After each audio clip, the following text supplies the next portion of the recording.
Hello, good morning students. Now we're discussing 11th class chemistry and your today's topic in chapter 2 is limitations of electromagnetic wave theory. तो last video के अंदर हमने electromagnetic wave theory क्या थी, Maxwell ने क्या क्या postulates दिए थे उसके बाद न्यूमेरिकल्स किए थे हमने on the equation C is equal to mu lambda उसके ऊपर। और अब अगला टॉपिक ये है कि जो वेव थ्योरी अभी हमने पढ़ी, हमने लाइट का जो नेचर है वो वेव कंसिडर किया कि वो वेव्स की तरह चलती है। अब उसकी लिमिटेशन है कि सब कुछ ऐसा नहीं है कि आप सिर्फ लाइट का नेचर वेव समझ करके उसकी सारी प्रॉपर्टीज एक्सप्लेन कर दोगे, ऐसा नहीं है। कुछ प्रॉपर्टीज हैं जो लाइट की वेव नेचर मान के जो है वो समझाई जा सकती हैं, जैसे इंटरफियरेंस, डिफ्रैक्शन। ये दो प्रॉपर्टी है that can be explain if light has wave nature. If light has wave nature, okay, ये दो चीजें आप समझा सकते हो लाइट का नेचर वेव मान की। इंटरफियरेंस क्या होता है बेटा? It is the mixing of two waves. दो वेव्स आपस में मिक्स हो सकती हैं, नो प्रॉब्लम, ठीक है। तो इंटरफेरेंस क्या है? फिनोमिना है मिक्सिंग ऑफ वेव्स का, जो लाइट दिखाती है। लाइट इंटरफेरेंस करती है, और इंटरफेरेंस कब हो सकता है? जब वेव्स आपस में एक दूसरे के अंदर मिक्सअप हो रही हो, ये चीज हो सकती है, ठीक है। देखो बेटा, दो नेचर होते हैं लाइट के, एक होता है वेव का, एक होता है पार्टिकल का, ठीक है। तो पार्टिकल नेचर इस बात के लिए अलाउ नहीं करता कि पार्टिकल, जैसे इस जगह पे एक चौक है तो इस जगह में ये चौक ही हो सकता है, इस जगह में दूसरी कोई चीज नहीं हो सकती। जबकि वेव ऐसा नहीं करती, एक ही स्पेस के अंदर बहुत सारी वेव्स ऑक्यूपाई कर सकती हैं उस जगह को।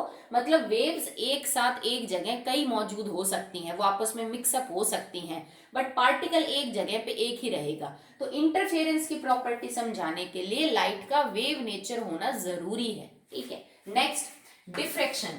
डिफ्रैक्शन क्या प्रॉपर्टी है? मान लीजिए आपने कोई ऑब्जेक्ट रखा है लाइट के पाथ में, ये आपने कोई ऑब्जेक्ट रखा और आपने लाइट यहां से डाली, तो लाइट में ये प्रॉपर्टी होती है ना कि वो यहां से बैंड होके ऐसे जा सकती है, ठीक है, समझ रहे हो ना। यूं समझ लीजिए कि जब भी आप लाइट को कहीं पे आप ट्रेवल करवा रहे हो एंड इट स्ट्राइक्स, एंड जो ऑब्जेक्ट आपके पास बीच में है वो की कोशिश करता है लाइट के पाथ को, बट लाइट क्या करती है कि उस ऑब्जेक्ट को किनारे करते हुए उसके साइड में से निकल जाती है।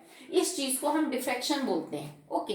The bending of light when it strikes a object is known as diffraction of the light. ये चीज आप पार्टिकल के केस में नहीं कह सकते। अगर चौक में ऐसे मार रहे हो और बीच में बोर्ड आ गया तो चौक बोर्ड से टकरा के नीचे गिर जाएगा। यूं नहीं होगा कि चौक को आपने यूं मारा, यहाँ जगह नहीं मिली तो यहाँ से जाके पीछे चला गया, नहीं, ये अपना रास्ता नहीं बदल सकता कि बीच में कोई ऑब्स्टेकल आ गया तो अपना पाथ चेंज कर लीजिए।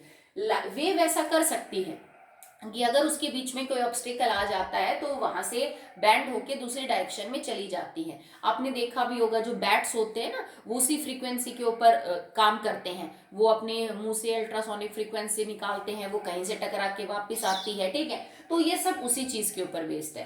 तो डिफ्रैक्शन और इंटरफेरेंस जो है, ये दो ऐसी प्रॉपर्टी हैं जो लाइट की तब एक्सप्लेन की जा सकती है अगर आप लाइट का नेचर वेव माने, जो एक्सप्लेन हो भी गई by electromagnetic wave theory. But कई ऐसी प्रॉपर्टी हैं जो आप नहीं समझा सकते अगर आप लाइट का नेचर सिर्फ वेव मान के चलते हैं। तो वो कमियां हो गई इलेक्ट्रोमैग्नेटिक वेव थ्योरी की कि क्या क्या बातें नहीं समझा पाए। तो कौन कौन सी कमियां रहेंगी? Number 1, it can not explain black body radiation. Black body radiation, ये हम समझाएंगे आपको क्या होता है, इस फिनोमिना को नहीं समझा पाया। Second, it can not explain photo electric effect, ये भी एक्सप्लेन करेंगे कि होता क्या है। Third, it can not explain variation of heat capacity, variation of heat capacity with temperature, with temperature. और ये सॉलिड्स के लिए है, सॉलिड की हीट कैपेसिटी टेम्परेचर के साथ कैसे वेरी करती है, ये बात भी नहीं समझा पाई इलेक्ट्रोमैग्नेटिक वेव थ्योरी। नेक्स्ट क्या नहीं समझा पाई?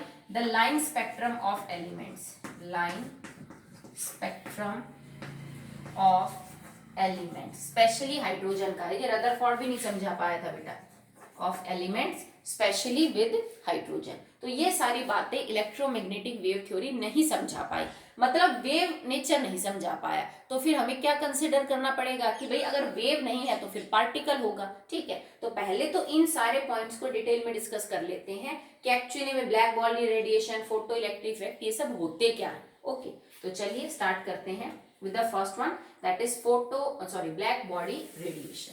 इंपॉर्टेंट है, इसके ऊपर क्वेश्चन आते हैं। सो ब्लैक बॉडी रेडिएशंस क्या होती हैं बेटा, उससे पहले आपको पता होना चाहिए व्हाट इज ब्लैक बॉडी।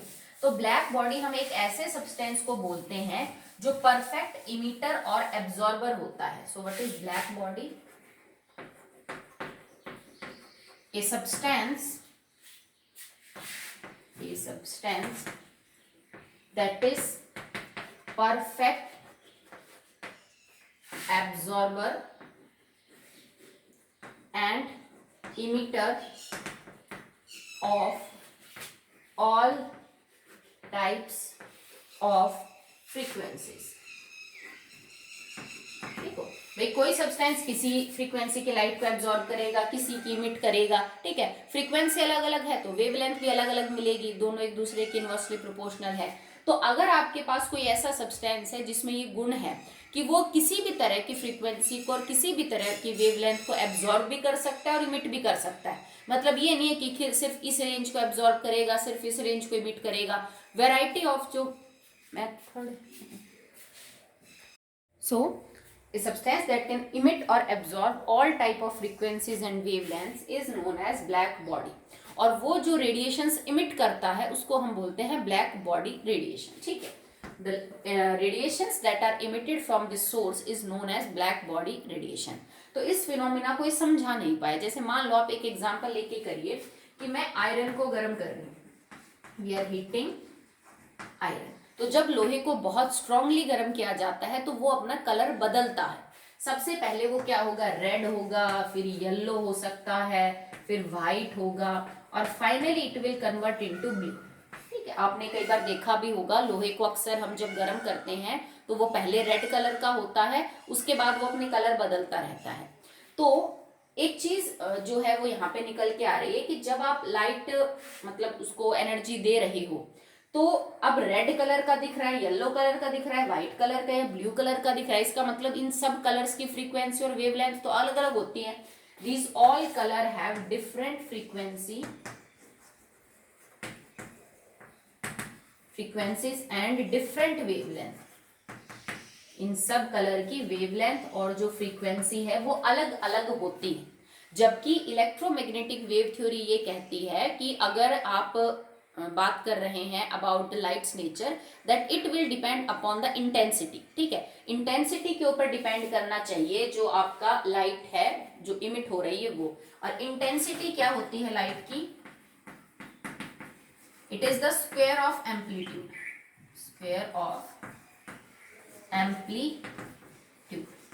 ठीक है, तो एम्पलीट्यूड क्या होता है? ये जो वेव आपकी होती है इसके जो क्रस्ट और ट्रफ के बीच की जो डिस्टेंस है, that is maximum distance, it is known as the amplitude. और इसका जो स्क्वायर है उसको हम बोलेंगे इंटेंसिटी। ठीक है, तो इलेक्ट्रोमैग्नेटिक वेव थ्योरी ये कहती है कि जो रेडिएशंस बाहर निकलेंगी वो डायरेक्टली प्रोपोर्शनल होंगी, उनकी जो फ्रीक्वेंसी है वो डायरेक्टली प्रोपोर्शनल होगी फॉर एनर्जी होगी that will be directly proportional to the intensity. आगे जाके हम एनर्जी को फ्रीक्वेंसी और वेवलेंथ से भी रिलेट करेंगे। तो इलेक्ट्रोमैग्नेटिक वेव थ्योरी कहती है कि जो एनर्जी है, जो रेडिएशंस इमिट होंगी वो डायरेक्टली डिपेंड करेगी इंटेंसिटी के ऊपर and it will not depend upon the frequency and wavelength. ठीक है, ये कहा गया कि जो एनर्जी है इमिटेड ब्लैक बॉडी रेडिएशंस, जैसे आप किसी सब्सटेंस को मान रहे हो, मैंने लोहे को माना, तो गर्म करने पे ये जो रेडिएशंस बाहर निकाल रहा है उनकी एनर्जी इंटेंसिटी के ऊपर डिपेंड करेगी, ना कि फ्रीक्वेंसी और वेवलेंथ पे। तो इसका मतलब ये होना चाहिए कि जो लोहा आपने ग्रे कलर का लिया है, गर्म करने पे भी उसका कलर वही रहना चाहिए, उसका टेम्परेचर बढ़ता जाएगा, मतलब जो रेडिएशंस इमिट हो रही है उनकी इंटेंसिटी बढ़ती जाएगी। पहले ये इंटेंसिटी थी, फिर ये हो गई, फिर और ये इंटेंसिटी, मतलब ऐसे इंटेंसिटी बढ़ती जाएगी पर कलर नहीं बदलना था। क्योंकि कलर बदलने का मतलब है फ्रीक्वेंसी और वेवलेंथ आपकी बदल रही है। पर जब हम लोहे को गर्म करते हैं तो वो लाल, पीला, नीला ऐसे होता है, इसका मतलब कलर चेंज हो रहा है। कलर चेंज हो रहा है तो जो रेडिएशंस इमिट हो रही हैं उनकी वेवलेंथ और फ्रीक्वेंसी बदल रही है। और अगर आप चेक करें तो रेड देखो, विबग्योर चेक करो आप, विबग्योर रेड की वेवलेंथ सबसे ज्यादा है और वायलेट की वेवलेंथ क्या है, सबसे कम है। ठीक है, ब्लू वायलेट की मतलब, तो सबसे पहले सबसे ज्यादा वेवलेंथ की आपकी लाइट बाहर निकली, फिर धीरे धीरे वेवलेंथ कम होती गई। इसका मतलब फ्रीक्वेंसी रेड की जो है वो सबसे क्या होगी, कम। पहले कम फ्रीक्वेंसी की वेवलेंथ निकली, फिर ज्यादा ज्यादा ज्यादा और ज्यादा फ्रीक्वेंसी की आपकी वेवलेंथ रेडिएशंस होती गई। इसका मतलब कि टाइम के साथ साथ जैसे जैसे एनर्जी कंज्यूम हो रही है, क्योंकि इलेक्ट्रोमैग्नेटिक वेव थ्योरी कहती है लाइट इज कॉन्टिन्यूअस, रेडिएशंस लगातार गिरती हैं, वो झटकों में या रुक रुक के नहीं आती। अगर लगातार रेडिएशंस आ रही हैं तो जैसे जैसे आप हीट करते हो किसी सब्सटेंस को, उसमें से जो रेडिएशंस इमिट हो रही हैं, लगातार गर्म करने पे उनकी इंटेंसिटी बढ़नी थी पर उनकी वेवलेंथ और फ्रीक्वेंसी नहीं बढ़नी थी। जबकि कलर चेंज होना किसी भी सब्सटेंस को हीट करने पे ये इस बात का प्रूफ है कि फ्रीक्वेंसी और वेवलेंथ के भी ऊपर असर पड़ रहा है। इट मीन्स दैट जो इलेक्ट्रोमैग्नेटिक वेव थ्योरी कहती है कि लाइट कॉन्टिन्यूअस है, वो बात पूरी तरह से सही नहीं है। अगर आप एक ग्राफ प्लॉट करें एट डिफरेंट टेम्परेचर्स, इंटेंसिटी और वेवलेंथ का, मैं यहाँ इंटेंसिटी ले लूँ, यहाँ वेवलेंथ ले लूँ, और दो अलग अलग टेम्परेचर्स पे आप ग्राफ प्लॉट करो, तो ये मान लीजिए T1 का ग्राफ है और ये आपका T2 का ग्राफ है।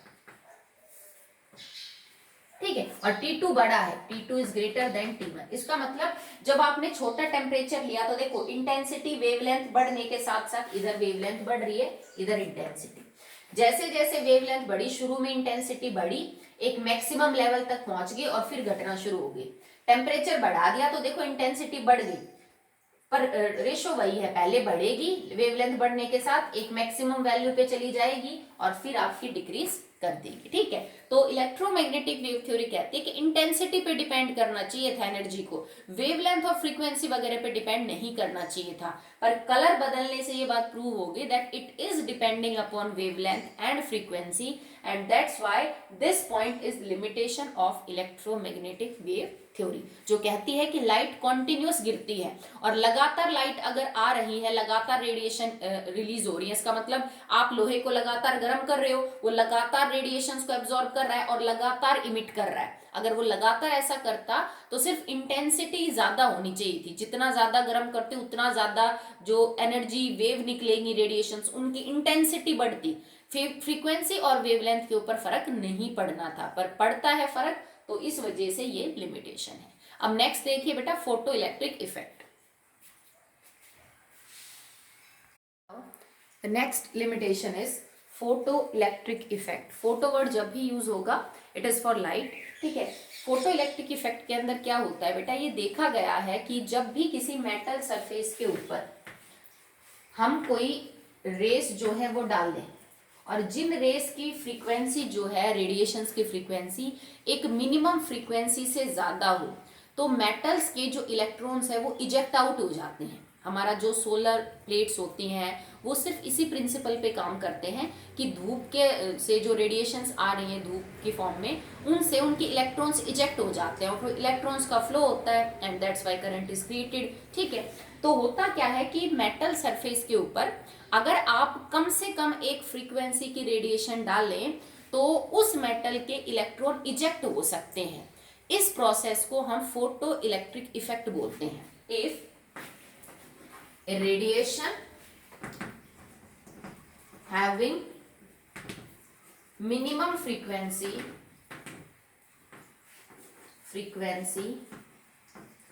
called as threshold frequency, जिसको हम डिनोट करेंगे म्यू बार से, is applied on a metal surface, its electrons gets ejected and the process is known as photoelectric effect. It is quite simple. किसी metal surface पे radiations को डालेंगे, जिन radiations पे कम से कम एक मिनिमम फ्रीक्वेंसी हो या उससे ज्यादा हो सकते हैं, उससे कम नहीं, जिस मिनिमम फ्रीक्वेंसी को हम थ्रेशोल्ड फ्रीक्वेंसी बोलेंगे। मतलब मान लो अगर किसी मेटल के लिए थ्रेशोल्ड फ्रीक्वेंसी 10⁻⁻² हर्ट्ज है, तो इससे ज्यादा हो सकती है तो इलेक्ट्रॉन इजेक्ट हो जाएंगे, पर इससे कम अगर फ्रीक्वेंसी हुई, जैसे 10⁻³ हर्ट्ज है, तो फिर इसमें से एक भी इलेक्ट्रॉन इजेक्ट नहीं होगा, चाहे तुम कितनी देर तक इसको ये फ्रीक्वेंसी देते रहो। मतलब इस बात से फर्क नहीं पड़ता कि कितना टाइम आप दे रहे हो, आपको वो फ्रीक्वेंसी तो कम से कम यूज करनी पड़ेगी जो इसके लिए जरूरी है, जो हम थ्रेशोल्ड फ्रीक्वेंसी बोल रहे हैं, ठीक है। और उस कंडीशन में इलेक्ट्रॉन्स बाहर निकल जाते हैं। इस प्रोसेस को हम क्या बोल देते हैं? फोटो इलेक्ट्रिक इफेक्ट, ठीक है। सिंपल है कि लाइट यहां से आए और इलेक्ट्रॉन्स यहां से इजेक्ट होके बाहर चले जाएंगे। आप इसको एक्सपेरिमेंटली भी करके देख सकते हो। एक ग्लास की ट्यूब के अंदर बेटा आप जिस मेटल से आपको इलेक्ट्रॉन बाहर निकालने हैं उसको आप कैथोड मान लीजिए। इस मेटल को आप क्या मान लो? कैथोड मान लो, जिसमें से आपको जो है इलेक्ट्रॉन वो बाहर निकालने हैं। आप इसको आगे जाके बैटरी से कनेक्ट कर दीजिए। Now connect with the battery, ठीक है। और अब आपको एनोड जो है वो आप एक ले लीजिए, मटेरियल का एनोड बना लीजिए। अब आप क्या देखेंगे, जैसे ही आपने किसी रेडिएशंस को डाला, ऊपर से आप लाइट डाल रहे हो इसके अंदर, जैसे ही आप लाइट को डालोगे जिसकी अंदर फ्रीक्वेंसी जो है वो उसकी थ्रेशोल्ड फ्रीक्वेंसी से ज्यादा है, तो इलेक्ट्रॉन्स इजेक्ट आउट होंगे और इलेक्ट्रॉन्स इस सरफेस से बाहर निकलना शुरू हो जाएंगे। और जो आपका पता है, आपको ये आपका एनोड बना रखा है आपने, ये आपका कैथोड बना रखा है, तो एनोड इज पॉजिटिवली चार्ज और इलेक्ट्रॉन्स पे चार्ज नेगेटिव है, तो नेगेटिवली चार्ज इलेक्ट्रॉन किसकी तरफ भागेंगे? पॉजिटिव जो आपके पास एनोड है उसकी तरफ भागेंगे। और यहाँ पे डिटेक्टर लगा के, एक डिटेक्टर लगा के, जैसे हमने पीछे जिंक सल्फाइड का लगाया था, आप डिटेक्ट कर सकते हो कि कुछ पार्टिकल्स यहाँ पे आए हैं, ठीक है। तो इससे भी आप फोटो इलेक्ट्रिक जो इफेक्ट है उसको डिमॉन्स्ट्रेट कर सकते हो। But mind one thing, frequency μ0 से नीचे नहीं होनी चाहिए, कम से कम ये, इससे ज्यादा कुछ भी आपकी हो सकती है, ठीक है। उसको हम बोलेंगे that is threshold frequency. Energy अगर आपसे कोई पूछे कि भाई जो रेडिएशन आप डाल रहे हो उसकी एनर्जी कम से कम कितनी होनी चाहिए, तो उसकी एनर्जी होनी चाहिए hμ0, ठीक है। H is a constant that is known as Planck's constant, जिसको हम आगे डिस्कस करेंगे जब आप प्लांक्स थ्योरी पढ़ेंगे तो, ठीक है। तो एनर्जी जो है वो एक्चुअली में बेटा hν होती है। यहाँ पे आप कितनी कम से कम एनर्जी डालनी, भाई आप जो रेडिएशन डाल रहे हैं उसकी एनर्जी कम से कम कितनी हो कि इलेक्ट्रॉन्स बाहर हो जाए, तो एनर्जी मिनिमम होनी चाहिए hμ0। ये आपकी वही थ्रेशोल्ड फ्रीक्वेंसी है, ये आपका जो है वो प्लांक्स कांस्टेंट है। और इन दोनों को मिला के हम बोल देते हैं it is work function, it is known as work function. तो work function is nothing but it is the minimum energy that you have to give to a metal surface, ताकि उसके जो इलेक्ट्रॉन्स है वो इजेक्ट आउट हो जाए, ठीक है। आगे देखिए, so work function is the energy that is required, इसको हम W0 से डिनोट करते हैं, for the ejection of electrons, ठीक है। अब ये सब पढ़ने के बाद, जो फोटो इलेक्ट्रिक इफेक्ट है उसको स्टडी करने के बाद 2-3 मेन ऑब्जर्वेशंस निकल के आई। पहली तो हम बात कर ही चुके हैं कि जब तक आप वो मिनिमम फ्रीक्वेंसी नहीं दोगे रेडिएशंस में, तब तक कोई भी इलेक्ट्रॉन इजेक्ट नहीं होगा। चाहे आप 2 घंटे तक, मान लीजिए अगर 10⁻⁻2 चाहिए फ्रीक्वेंसी हर्ट्ज में और आप 10⁻⁻3 10 घंटे के लिए दे रहे हो, तो भी इलेक्ट्रॉन इजेक्ट नहीं होंगे। You should have that minimum frequency that is μ0 and minimum energy जो कि वर्क फंक्शन है वो होना ही होना चाहिए। सेकेंड बात जो निकल के आई वो ये थी कि kinetic energy of ejected electron, जो इलेक्ट्रॉन्स बाहर निकलेंगे वो किस स्पीड के साथ, किस काइनेटिक एनर्जी के साथ जो है वो बाहर निकलेंगे, वो किस बात पे डिपेंड कर रहा था? Frequency of the radiation.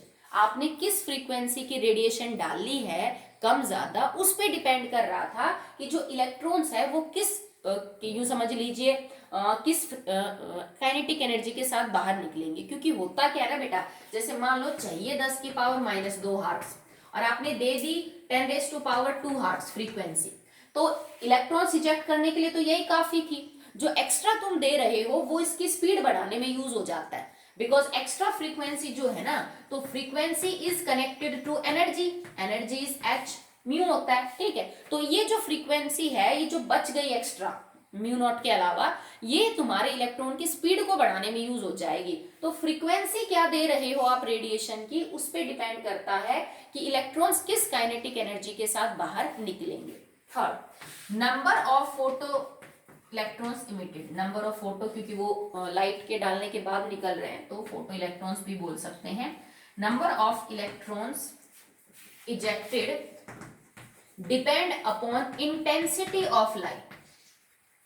आपने लाइट की, रेडिएशन की इंटेंसिटी क्या ले रखी है, उसका एम्पलीट्यूड का स्क्वायर कितना है, कम है कि ज्यादा है, उस बात पे डिपेंड करेगा कि कितने इलेक्ट्रॉन बाहर निकल रहे हैं, एक निकल रहा है कि दो निकल रहे हैं कि चार, किस काइनेटिक एनर्जी के साथ बाहर निकल रहे हैं, ये रेडिएशन की फ्रीक्वेंसी पे डिपेंड करेगा। निकलेंगे भी कि नहीं, ये किस बात पे डिपेंड करेगा कि फ्रीक्वेंसी थ्रेशोल्ड फ्रीक्वेंसी है या नहीं, उससे कम है तो नहीं निकलेंगे और ज्यादा है तो निकलेंगे। तो ये तीन बातें निकल के आई after attempting, after performing photoelectric effect. पर ये तीनों चीजें इलेक्ट्रोमैग्नेटिक वेव थ्योरी के अकॉर्डिंग नहीं है। क्यों नहीं है? क्योंकि इलेक्ट्रोमैग्नेटिक वेव थ्योरी कहती है light is continuous in nature, light is continuous.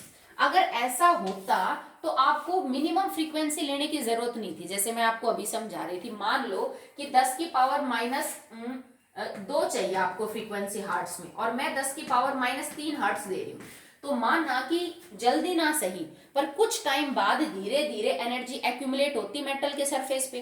भाई अगर रेडिएशंस लगातार आ रही हैं और एक मेटल पे मैं लगातार रेडिएशन डाल रही हूँ जिसकी फ्रीक्वेंसी थ्रेशोल्ड से थोड़ी कम है, तो वो फ्रीक्वेंसी लगातार इस मेटल पे गिरती, लगातार इकट्ठी होती यहाँ पे, और धीरे धीरे वो थ्रेशोल्ड फ्रीक्वेंसी को मैच कर लेती और इलेक्ट्रॉन्स निकल जाते। तो आप ये कह सकते थे कि मैडम जल्दी ना सही 2, 4, 5 घंटे बाद जब ये इकट्ठा हो कि इसकी फ्रीक्वेंसी इतनी हो जाएगी तो इलेक्ट्रॉन्स निकल जाएंगे।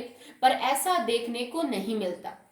ऐसा नहीं है कि लगा आप थोड़ी सी कम दे रहे हो थ्रेशोल्ड फ्रीक्वेंसी से तो कोई बात नहीं, टाइम ज्यादा लगेगा बट एनर्जी इकट्ठी होती रहेगी। अब एनर्जी इकट्ठी होगी तो इसका मतलब फ्रीक्वेंसी भी बढ़ेगी, ठीक है। जैसे E इज एच न्यू होता है। अगर आप लगातार ये मान के चल रहे हो कि एनर्जी रेडिएशन कंटिन्यूस आ रही है, तो एक मेटल सरफेस पे लगातार एनर्जी गिर रही है तो उसकी एनर्जी बढ़ेगी, एनर्जी बढ़ेगी तो फ्रीक्वेंसी भी बढ़ती, और फ्रीक्वेंसी बढ़ती तो थ्रेशोल्ड के बराबर हो जाती कुछ टाइम बाद और इलेक्ट्रॉन्स निकल जाते। पर ऐसा देखने को नहीं मिला। इसका मतलब energy is not in the form of continuous manner, light is not in the form of continuous manner. इसका मतलब लगातार नहीं गिर रही है एनर्जी। तो ये कॉन्सेप्ट यहाँ पे क्या हो गया बेटा, गलत हो गया, ठीक है। तो दो मेन इफेक्ट हमने एक्सप्लेन किए हैं, लाइन स्पेक्ट्रा, हीट कैपेसिटी, वो सब अपने सिलेबस के अंदर हैं जिनको हम आगे जाके डिस्कस करेंगे, ठीक है। तो इन दोनों इफेक्ट्स को देखने से हमें ये पता चला कि जो सही बात है वो एक्चुअली में ये नहीं है कि लाइट जो है वो कॉन्टिन्यूअस इन नेचर है, ये बात गलत है। तो इलेक्ट्रोमैग्नेटिक वेव थ्योरी की ये लिमिटेशन है। पर बेटा ये पूरी तरह गलत भी नहीं है।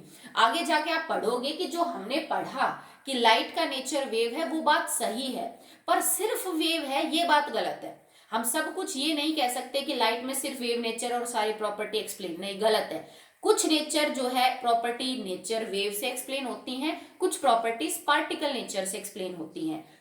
जो मैक्सवेल था उसने ये अपनी थ्योरी दी। इसके बाद इसकी कमियों के निकलने के बाद एक नई थ्योरी आई जिसको हम बोलते हैं प्लांक्स क्वांटम थ्योरी, जिसको दिया था किसने, प्लांक्स ने। तो उसको अब हम पढ़ेंगे, जो वेव नहीं पार्टिकल नेचर पे फोकस करती है कि जो रेडिएशन है उनका नेचर पार्टिकल होता है। Now the Planck's quantum theory, it was given by Max Planck, scientist था, और लिमिटेशन ऑफ इलेक्ट्रोमैग्नेटिक थ्योरी के बाद ही आया था बेटा, जिसने पार्टिकल नेचर पे फोकस किया था कि जो रेडिएशन है दैट हैव पार्टिकल नेचर। इसने सबसे पहला पोस्टुलेट क्या दिया था, that light is not continuous in nature, light is not continuous in nature. Okay, तो ये लगातार नहीं आती है, it is in the form of packets. ये पैकेट्स के फॉर्म में ट्रेवल करती है, जैसे लगातार नहीं है कि रुक रुक के आती है, एक पैकेट आया लाइट का एनर्जी का, फिर दूसरा पैकेट, फिर तीसरा पैकेट, एकदम लगातार नहीं बहती है जैसे कि पाइप में से पानी फ्लो करता है, वैसे नहीं। It is in the form of packets of some fix energy, ठीक है। तो इन पैकेट्स को, पैकेट्स ऑफ एनर्जी को क्या नाम दिया इसने, quantum,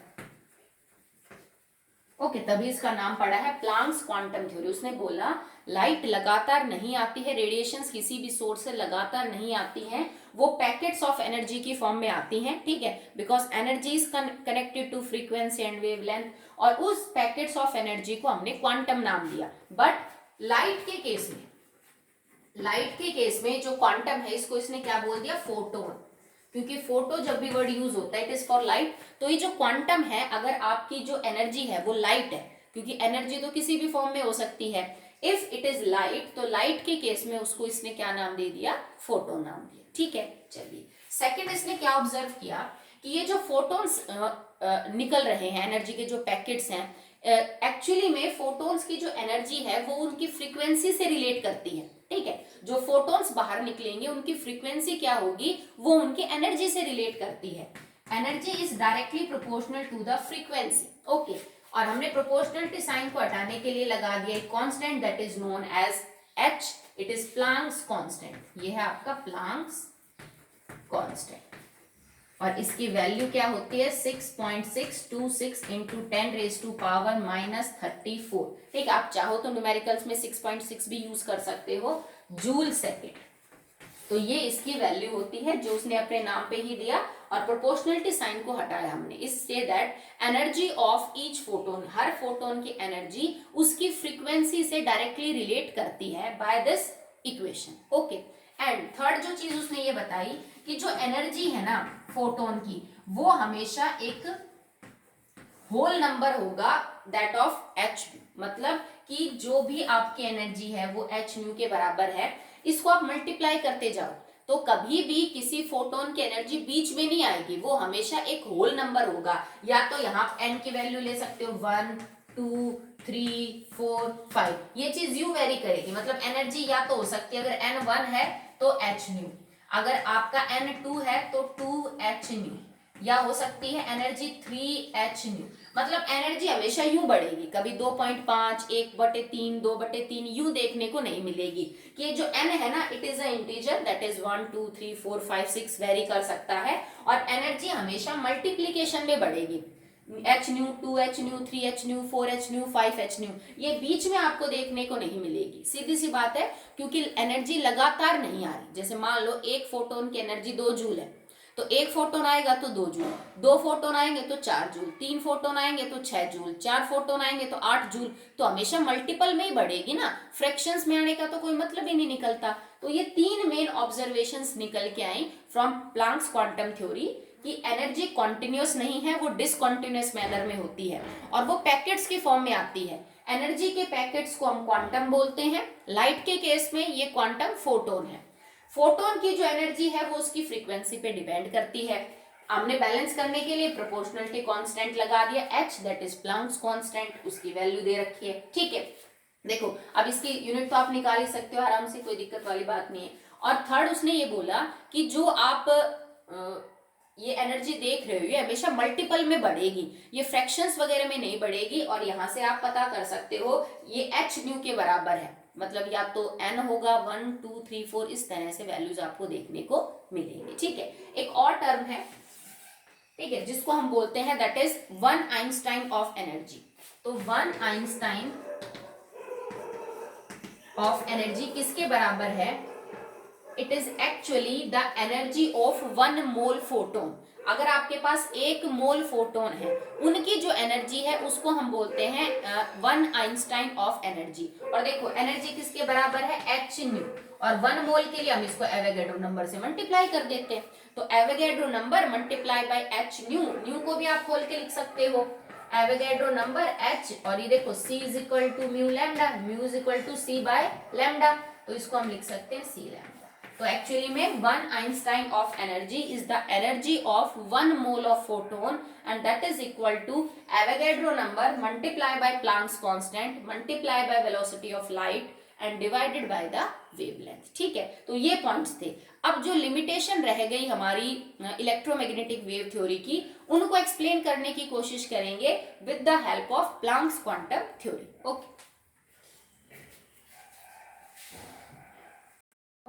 The explanation of black body radiation with the help of Planck's quantum theory. अब देखो ब्लैक बॉडी रेडिएशन में हम क्या कहते हैं कि जो कलर है वो चेंज करता है ऑब्जेक्ट का जैसे जैसे आप हीट करते हो। तो उसका रीजन क्या है कि जैसे जैसे आप हीट करोगे एनर्जी इंक्रीज होगी, एनर्जी इंक्रीजेस। भाई आप 10 मिनट के लिए हीट करोगे, 20 मिनट के लिए गर्म करोगे तो ज्यादा हीट एनर्जी आएगी उस सब्सटेंस में।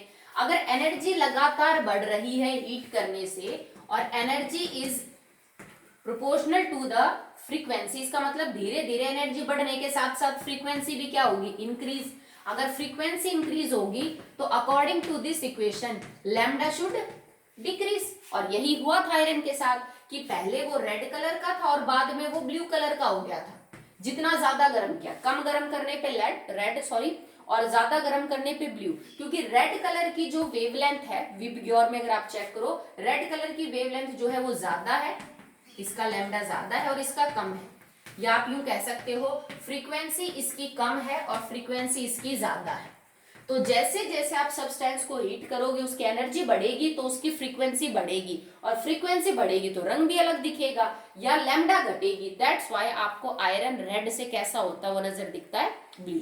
तो ये चीज पार्टिकल नेचर मान के समझाई जा सकती है अगर हम वेव नेचर कंसिडर ना करें। पार्टिकल नेचर को आगे हम और अच्छे से एक्सप्लेन करेंगे, ठीक है। कैसे, देखिए एक बार। सेकेंड है फोटो इलेक्ट्रिक इफेक्ट। अब आप फोटो इलेक्ट्रिक इफेक्ट को भी एक्सप्लेन कर सकते हैं। कैसे, ये यूं कहता है कि जब आप किसी मेटल सरफेस पे एनर्जी डालते हो तो उस एनर्जी से जो इलेक्ट्रॉन है उसकी और न्यूक्लियस की ताकत कमजोर हो जाती है। भाई इलेक्ट्रॉन को न्यूक्लियस पकड़ के रखता है by the force of attraction. अगर इलेक्ट्रॉन और न्यूक्लियस के बीच की फोर्स कमजोर होगी तो इलेक्ट्रॉन निकलेगा। जो तुम एनर्जी बाहर से दे रहे हो रेडिएशन की फॉर्म में, वो एनर्जी उस फोर्स ऑफ अट्रैक्शन को तोड़ देती है और इलेक्ट्रॉन्स बाहर निकल जाते हैं। अब किसी भी फ्रीक्वेंसी के साथ ये पॉसिबल नहीं है, क्योंकि मान लो अगर फोर्स ऑफ अट्रैक्शन बहुत स्ट्रांग है एक इलेक्ट्रॉन में न्यूक्लियस से, तो आपको कम से कम एक एनर्जी देनी पड़ेगी ताकि वो फोर्स टूटे, तभी तो इलेक्ट्रॉन निकलेगा। तो आप किसी भी फ्रीक्वेंसी से वो नहीं निकाल सकते, क्योंकि किसी भी फ्रीक्वेंसी का मतलब है कोई भी एनर्जी, और कोई भी एनर्जी नहीं लगेगी इलेक्ट्रॉन को बाहर निकालने में। आपको मिनिमम उतनी एनर्जी देनी पड़ेगी अपने इलेक्ट्रॉन को कि जिससे फोर्स ऑफ अट्रैक्शन टूट जाए न्यूक्लियस और इलेक्ट्रॉन के बीच में, तभी इलेक्ट्रॉन बाहर निकलेगा। तो minimum frequency means minimum energy, और वो मिनिमम एनर्जी क्या होगी, वो एनर्जी जो force of attraction of electron और न्यूक्लियस से थोड़ी ज्यादा हो ताकि उसको ओवरकम कर सके, ठीक है। अब मान लो आपने जो एनर्जी दी वो आपकी जो एनर्जी रिक्वायर्ड थी उससे आपने बहुत ज्यादा दे दी, तो एक्स्ट्रा एनर्जी का क्या होगा, दैट एक्स्ट्रा एनर्जी, जो मिनिमम एनर्जी आपको चाहिए उसको हम बोलेंगे थ्रेशोल्ड एनर्जी। जैसे थ्रेशोल्ड फ्रीक्वेंसी है तो minimum energy that is required to eject electron in photoelectric effect is threshold frequency. Extra energy then threshold energy. अगर आपने रेडिएशंस की जो एनर्जी है वो इतनी दी है कि वो थ्रेशोल्ड एनर्जी से ज्यादा है, तो जो एक्स्ट्रा एनर्जी है वो कन्वर्ट हो जाएगी into kinetic energy of ejected electron. Convert into kinetic energy of ejected electron. जो इलेक्ट्रॉन निकल रहे हैं उनकी काइनेटिक एनर्जी के अंदर वो कन्वर्ट हो जाती है। कैसे, जैसे मान लो h mu naught is the energy, minimum energy, threshold energy, because h है h म्यू। अगर मैं म्यू नॉट मान रही हूँ थ्रेशोल्ड फ्रीक्वेंसी, तो ये थ्रेशोल्ड एनर्जी होगी। This is threshold energy, this is energy. अब ये मान लीजिए तुमने थ्रेशोल्ड से ज्यादा दे दी, अब आपको इनके बीच का डिफरेंस पता करना है। So now h new minus में h म्यू नॉट, ये जो भी वैल्यू आएगी, जो भी एनर्जी आएगी, इसमें से अगर आप ये घटाओगे, ये ज्यादा है, जरूरत से ज्यादा दी है आपने, इसमें से जितनी जरूरत थी वो घटा दिया, तो ये जो अमाउंट बचेगा एनर्जी का that is equal to half mv square. ये इजेक्टेड इलेक्ट्रॉन्स की काइनेटिक एनर्जी के क्या हो जाएगा बेटा, बराबर। तो जितनी ज्यादा फ्रीक्वेंसी दोगे थ्रेशोल्ड से, उतनी ज्यादा काइनेटिक एनर्जी के साथ आपके जो इलेक्ट्रॉन्स है वो क्या निकलेंगे बेटा, बाहर निकलेंगे। आप इस इक्वेशन को जैसे चाहे मॉडिफाई कर दो, प्लस माइनस इधर करके। h म्यू नॉट को हम चाहे तो w नॉट भी लिख सकते हैं, that is work function. Okay, चलिए नेक्स्ट देखिए। अब द लास्ट पॉइंट इज, हमने पढ़ा था कि जो इंटेंसिटी है लाइट की that is proportional to the number of electrons ejected, ठीक है। आप किस इंटेंसिटी की लाइट दे रहे हो वो डिसाइड करेगा कि कितने इलेक्ट्रॉन्स जो है वो बाहर निकल रहे हैं, और इंटेंसिटी से हमारा सिंपल सा मतलब है, आप यूं समझ लीजिए किस ताकत की लाइट आप दे रहे हो, ठीक है। तो ये एनर्जी या फ्रीक्वेंसी पे डिपेंड नहीं करता है कि आप एनर्जी क्या दे रहे हो, क्योंकि एनर्जी आप दोगे तो वो बाहर वाला इलेक्ट्रॉन ही इजेक्ट आउट होगा। तो इंटेंसिटी क्या दे रहे हो, किस स्ट्रेंथ की आप लाइट दे रहे हो किसी मेटल को, वो डिसाइड करता है कि वो कितने इलेक्ट्रॉन जो है वो बाहर निकाल सकता है, ठीक है। बिकॉज ऐसा होता है कि अगर आपने एक बाहर वाले इलेक्ट्रॉन को निकालने के लिए आपको 250 किलो जूल एनर्जी चाहिए, ठीक है, तो 250 किलो जूल में तो बाहर का ही इलेक्ट्रॉन इजेक्ट आउट होगा, ठीक है। इससे अंदर वाले इलेक्ट्रॉन्स को इजेक्ट आउट करने के लिए आपको ज्यादा इंटेंसिटी की लाइट देनी पड़ेगी, तब जाके इलेक्ट्रॉन्स बाहर निकल सकते हैं, ठीक है। दूसरी बात, अब इसके लिए तो एनर्जी मैटर करेगी। अब मान लो आपके पास बहुत सारे एटम है, ठीक है। अब हर एटम के बाहर वाले इलेक्ट्रॉन को निकालने के लिए आपको इंटेंसिटी क्या है लाइट की, वो डिपेंड करेगी। ठीक, हो सकता है कि आपके पास करोड़ों एटम हो और उन करोड़ों एटम में से सिर्फ लाखों एटम्स जो है अपने इलेक्ट्रॉन रिलीज कर पा रहे हो, आपने जब थ्रेशोल्ड एनर्जी और फ्रीक्वेंसी दी तो, ठीक है। बट इंटेंसिटी बढ़ाने से ज्यादा जो एटम है वो अपने बाहर वाले इलेक्ट्रॉन्स को लूज कर देंगे, ठीक है। So that will be all in Planck's quantum theory and limitations of electromagnetic theory, ठीक है। प्लैंक्स क्वांटम थ्योरी लाइट का जो नेचर है वो पार्टिकल समझती है, वेव नहीं समझती। अब देखो वेव क्या है, सिंपल एग्जांपल है, पाइप से लगातार आपने मोटर चलाई, लगातार पानी आ रहा है, वो वेव है, लगातार बह रही है। पार्टिकल का मतलब क्या है, पहले एक पार्टिकल आया, फिर दूसरा, पहले एक चीज आई, फिर दूसरी, फिर तीसरी, फिर चौथी, फिर पांचवी। तो ये तो वेव का गुण नहीं हो सकता ऐसे तो, कि पहले एक वेव आ रही है फिर दूसरी वेव, तो लगातार चलती है, समझ रहे हो आप। तो प्लैंक्स क्वांटम थ्योरी जो डिसकंटिन्यूअस नेचर मानती है ना लाइट का, इसका मतलब लाइट का नेचर वेव नहीं है, तो दूसरा कौन सा नेचर हो सकता है, पार्टिकल। वो पार्टिकल्स की फॉर्म में आ रहे हैं और लाइट के पार्टिकल्स को हम फोटॉन्स बोल रहे हैं, एनर्जी के पार्टिकल्स को हम क्वांटम बोलते हैं, जबकि energy is in the form of light, तो लाइट के पार्टिकल्स को हम फोटॉन्स बोलेंगे, ओके। तो प्लैंक्स क्वांटम थ्योरी लाइट को पार्टिकल मानती है, इलेक्ट्रोमैग्नेटिक वेव थ्योरी वेव मानती है। कुछ प्रॉपर्टीज पार्टिकल नेचर से एक्सप्लेन होती है, कुछ वेव नेचर से। तो अगला टॉपिक रहेगा ड्यूअल नेचर ऑफ लाइट।